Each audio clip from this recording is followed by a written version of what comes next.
Did you know that the average person would change careers 5 to 7 times in their lifetime? But many of us put it off because we think I'm too old to start something new. Well, at 38, I started a fashion blog after a career in finance and consulting and 2 graduate degrees. By 40, I had completely transformed my approach to fashion, and by 43, I became a published author. So today I'm sharing how it's never too late to pivot to something that aligns with your values and excites you, and how my midlife career change led to an opportunity that I never imagined. Today's video is a little bit more personal. Instead of my usual sustainable fashion chatter, I want to talk about something many of us struggle with: making a big change later in life. Whether you're stuck in your career, considering going back to school, or just wanting to align your work with your evolving values, this video is for you. And yes, I'll be sharing my unexpected journey that led me to write a book. I still can't believe that I am a published author. So let me take you back to 2018. I was 38 years old, a busy mom in NYC, when I decided to start a fashion blog. It wasn't a strategic career move, it was just really a creative outlet. As the blog grew, I found myself caught in the content creation cycle that plagues so many influencers. Constantly buying new outfits for photo shoots that I would wear only once and forget about. And my closet was overflowing, but weirdly, I never really had anything to wear in real life. I was spending lots of money on clothes that didn't reflect my actual lifestyle. Trendy pieces that looked good on Instagram, but weren't practical for school drop-offs, train rides, the park, and grocery stores. Fast fashion was the backbone of my content because it was affordable, trendy, and quite frankly, it's the only fashion that I knew. I was promoting a lifestyle of consumption that didn't align with my growing awareness of environmental issues, and I was just one of the millions of fast fashion influencers, so I didn't have much success or opportunity.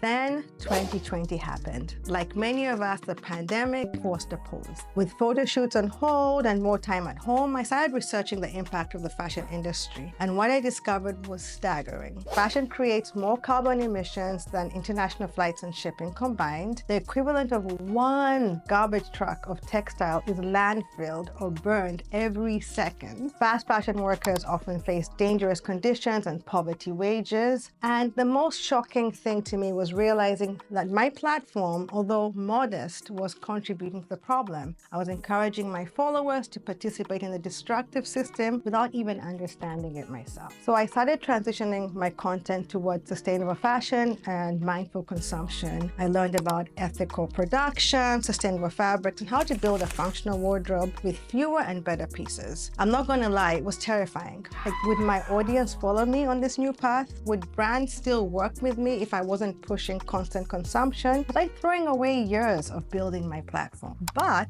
not only did my followers join me on this journey, but I also attracted new people who were hungry for practical, sustainable fashion advice that wasn't too preachy or perfect. Then in 2022, at the age of 42, I received an email that changed everything. A publisher wanted me to write sustainable fashion for dummies. Me, somebody who just 3 years ago was a fast fashion influencer. At first, I thought it was a mistake. Surely they meant to contact somebody else, someone who had been in the sustainable fashion space for decades. But they wanted my perspective precisely because I could bridge the gap between mainstream fashion lovers and sustainability. The book became my way of creating a resource that I wished that I had when I started out on my own sustainability journey. It covers the real impact of fast fashion, not just the environmental, but also the human and financial costs to you, mindful shopping strategies from building a timeless wardrobe to thrifting tips, fabric guides that will help you understand what materials are sustainable and why. I also cover care and repair techniques that will help you extend the life of your clothes. And also I focus on budget-friendly approaches because sustainable fashion shouldn't be just for the wealthy.